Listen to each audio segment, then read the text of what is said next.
বিয়ের দাওয়াত খেতে গ্রামে মাসির বাড়ি গিয়েছিলাম। রাতে খাওয়া দাওয়া সেরে আমরা ঘুমিয়ে পড়লাম। তারপর মাসির জন্য আমার ঘুম ভেঙে গেল। আমি তাকিয়ে দেখলাম মাসি অদ্ভুত আচরণ করছেন। আমি মাসিকে দেখে অবাক হয়ে গেলাম।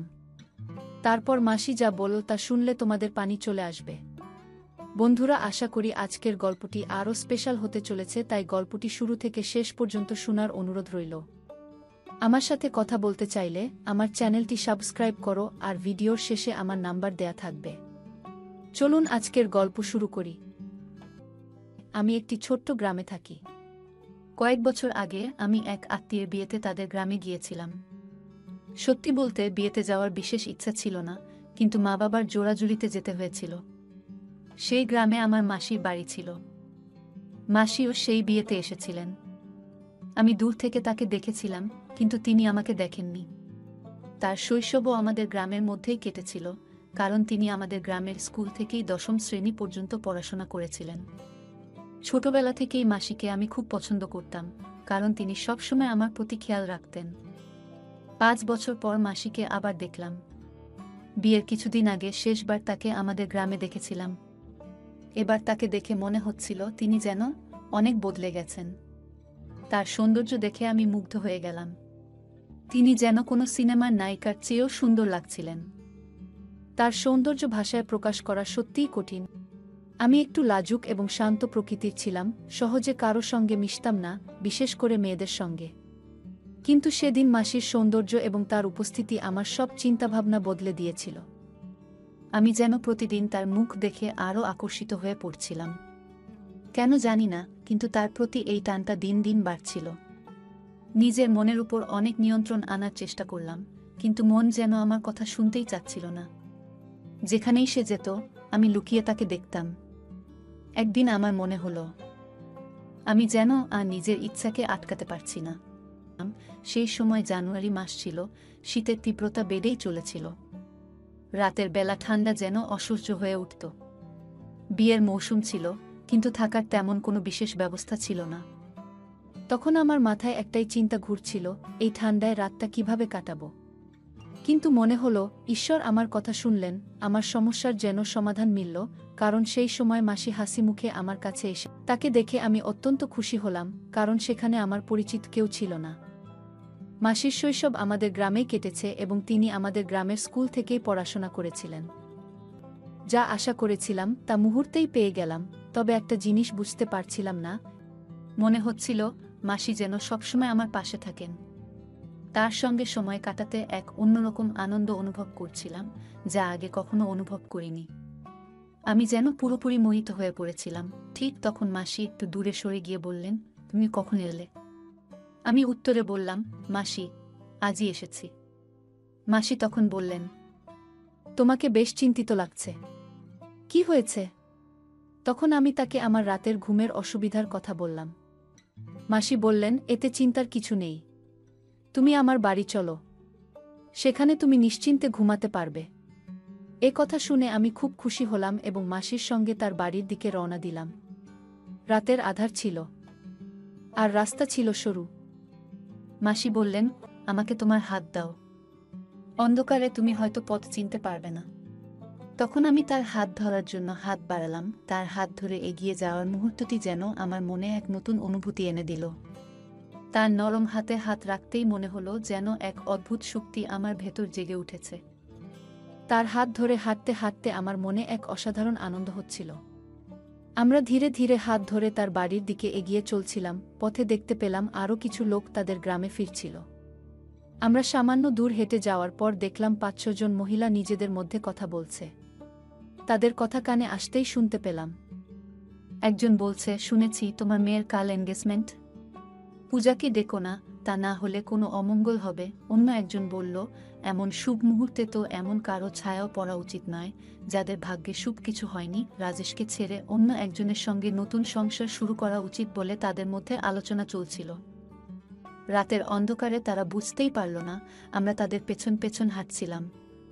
তাদের কথা শুনে মাসি আমার হাত শক্ত করে চেপে ধরলেন। মনে হচ্ছিল যেন তিনি অনেক কষ্ট সহ্য করছেন।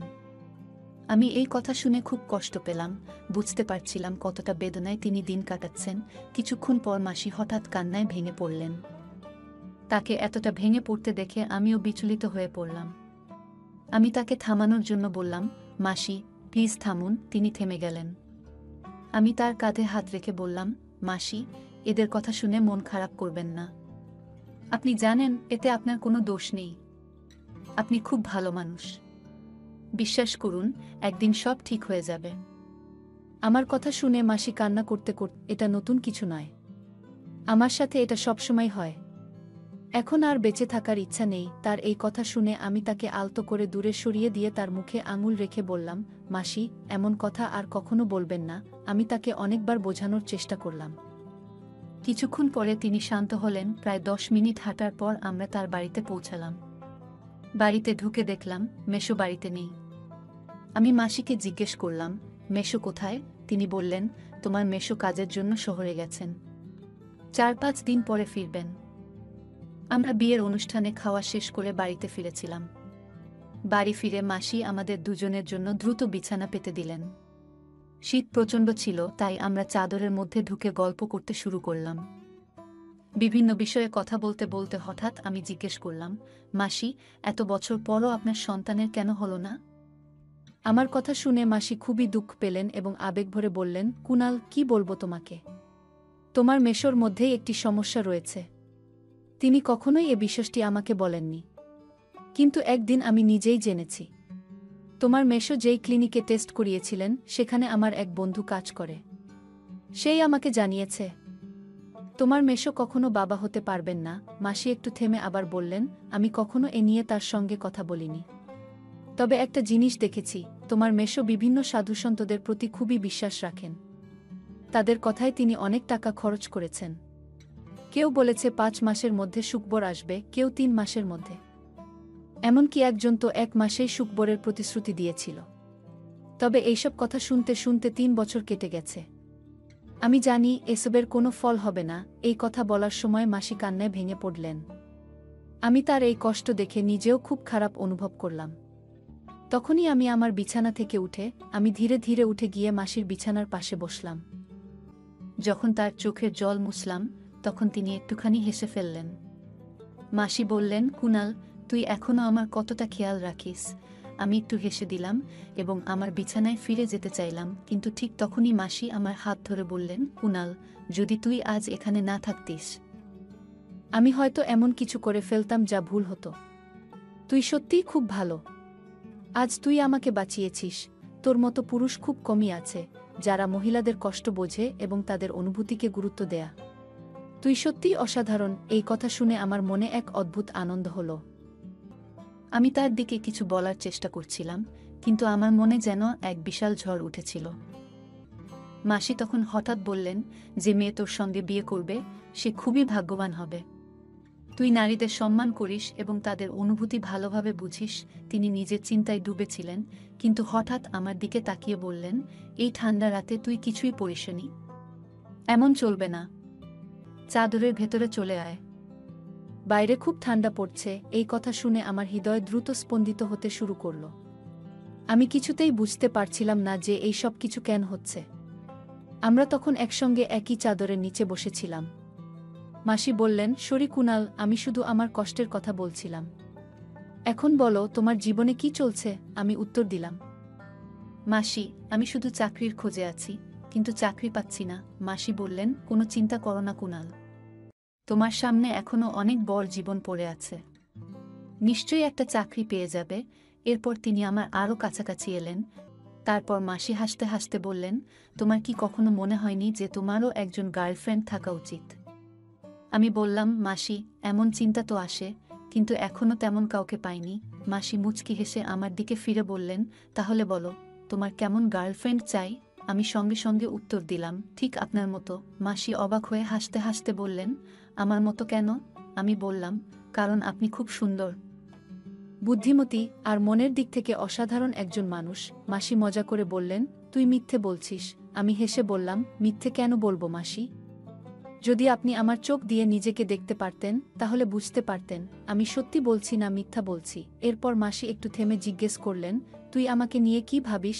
আমি শান্তভাবে উত্তর দিলাম, মাসি, আপনাকে আমার খুব ভালো লাগে। ধীরে ধীরে আমার মনে হচ্ছিল মাসিও হয়তো আমার প্রতি একটু আগ্রহ দেখাচ্ছেন। বাইরে ঠান্ডা বাড়ছিল আর ঘরের পরিবেশ যেন উষ্ণ হয়ে উঠছিল। মাসি হেসে বললেন, তুই প্রথম ব্যক্তি যে আমার এত প্রশংসা করল। তার মুখে এমন উচ্ছ্বাস ছিল যেন আমার কথাগুলো তাকে অনেক খুশি করেছিল। আসলে সবারই নিজের প্রশংসা শুনতে ভালো লাগে, আর আমার মাসি প্রশংসারই যোগ্য ছিলেন। আমি মাসিকে একটা কথা বলতে চেয়েছিলাম, কিন্তু কথাগুলো আমার মুখে এসে আটকে গেল। বুঝতে পারছিলাম না কেন, কিন্তু একটা জিনিস স্পষ্ট ছিল। আমি চাইতাম মাসি সব সময় সুখী থাকুক এবং তার সব দুঃখ ভুলে থাকুক। অবশেষে সাহস করে বললাম, মাসি, আমার একটা কথা বলার আছে। প্লিজ, রাগ করবেন না। মাসি বললেন, বল কুনাল, তুই যা বলতে চাস। আমি বললাম, মাসি, আমি আপনাকে জীবনের নতুন সূচনা করতে সাহায্য করতে পারি। আমার কথা শুনে মাসি চুপ হয়ে গেলেন, আর আমি একটু নার্ভাস হয়ে পড়লাম। কিছুক্ষণ পর মাসি চুপ ভেঙে বললেন, তুমি যা বলেছ সেটা কি তুমি ভেবে বলেছ? আমি তোমার মাসি, স্ত্রী নই। তারপর মাসি কিছুক্ষণ নীরব থাকলেন। পরে বললেন, কুনাল, আমি ভাবছি এটা কি সঠিক হবে। আমি বললাম, যদি কোনো কিছু ঠিক করার জন্য সামান্য ভুল করতে হয়, তবে আমার মতে সেটা ভুল নয়। মাসি বললেন, তোমার কথায় যুক্তি আছে, কিন্তু আমাকে একটু ভাবার সময় দাও। আমি সম্মতি দিয়ে বললাম, ঠিক আছে মাসি, আপনি চিন্তা করে নিন। এরপর আমরা দুজন ঘুমিয়ে পড়লাম, কারণ পরদিন সকালে আমাকে একটি অনুষ্ঠানে যেতে হতো। পরের দিন আমি খুব সকালে উঠে পড়লাম, কারণ সকাল 7টায় আমাকে বের হতে হতো। বের হওয়ার সময় মাসি বললেন, কুনাল, সন্ধ্যায় ফিরে আসতে ভুল করো না। আমি তোমার জন্য অপেক্ষা করব। আমি মাথা নেড়ে বারাতের সঙ্গে বের হয়ে গেলাম। সেদিন মাসি অনুষ্ঠানে আসেননি। রাতে 9টা নাগাদ আমি খাওয়া সেরে মাসির বাড়ি ফেরার সিদ্ধান্ত নিলাম। মাসি তখন আমারই অপেক্ষায় ছিলেন। আমাকে দেখে হাসতে হাসতে বললেন, কুনাল, আজ তোমাকে খুব মিস করেছি। আমি বললাম, মাসি, আমিও আপনাকে খুব মনে করছিলাম। এরপর মাসি কফি বানিয়ে আনলেন। আমরা একসঙ্গে কফি খেতে খেতে কথা বলতে লাগলাম। হঠাৎ মাসি বললেন, কুনাল, তোমার গতকালের কথায় আমি রাজি হয়েছি। আমি বললাম, মাসি, একবার চেষ্টা করে দেখুন। আপনার ভবিষ্যৎ শুধু সুখ আর আনন্দে ভরে উঠবে। মাসি বললেন, তোমার এই উপকার আমি কখনো ভুলব না। তুমি আমার জন্য ঈশ্বরের মতো। তারপর আমাদের কথা আর অনুভূতি ধীরে ধীরে আমাদের আরও কাছাকাছি নিয়ে এলো। পরদিন সকালে মাসি খুব খুশি মনে ছিলেন। তাকে দেখে আমার মনও আনন্দে ভরে উঠল। মাসি আমাকে বললেন, কুনাল, তুমি আমার সমস্ত ইচ্ছা পূরণ করেছ। তোমাকে অসংখ্য ধন্যবাদ। আমি সঙ্গে সঙ্গে বললাম, মাসি, ধন্যবাদ দেওয়ার কিছু নেই। আমি শুধু চাই আপনি সবসময় সুখে থাকুন। আর আমি ঈশ্বরের কাছে প্রার্থনা করব যাতে আপনার জীবনে কখনো দুঃখ না আসে। এইভাবে আমি মাসির বাড়িতে 3 দিন কাটালাম এবং তার মুখে হাসি ফোটানোর জন্য যথাসাধ্য চেষ্টা করলাম। যখন বাড়ি ফেরার সময় হলো, তখন মাসির চোখে জল ছিল। আবার দেখা হবে মাসি, এই বলে আমি বাড়ির উদ্দেশ্যে রওনা হলাম। প্রায় 3 মাস পর মাসির ফোন এলো। ফোনে মাসি আমাকে জানালেন যে তিনি মা হতে চলেছেন। এই সুখবরটি পাওয়ার পর আমি আনন্দে আপ্লুত হয়ে উঠলাম এবং ঈশ্বরের প্রতি কৃতজ্ঞতা জানালাম। কিছু মাস পর আমার মাসি একটি ফুটফুটে ছেলের জন্ম দিলেন। আমার খুব ইচ্ছে ছিল আমি তাদের বাড়ি গিয়ে ছোট্ট ভাইটিকে দেখে আসি, কিন্তু তখনই আমার নতুন চাকরি শুরু হয়েছিল। ছুটি নেওয়া সম্ভব ছিল না, কারণ নতুন কাজে ছুটি নেওয়া মানে ঝুঁকি। সেই সময় স্মার্টফোনও ছিল না, যার কারণে আমি তার ছবি পর্যন্ত দেখতে পারিনি। প্রায় 1 বছর পর আমার বিয়েতে মাসির সঙ্গে দেখা হলো। সেই সময় প্রথমবার আমার ছোট ভাইকে দেখি। তাকে দেখে আমার চোখে জল চলে এসেছিল। আবেগে আমি ভেঙে পড়লেও নিজেকে সামলে নিলাম। মাসিও খুব খুশি ছিলেন। তাদের আনন্দ দেখে আমার মনে হলো জীবন যেন সফল হয়েছে। বন্ধুরা, আজকের মতো এখানেই শেষ করলাম। দেখা হবে পরের ভিডিওতে। সবাই ভালো থাকুন। ধন্যবাদ।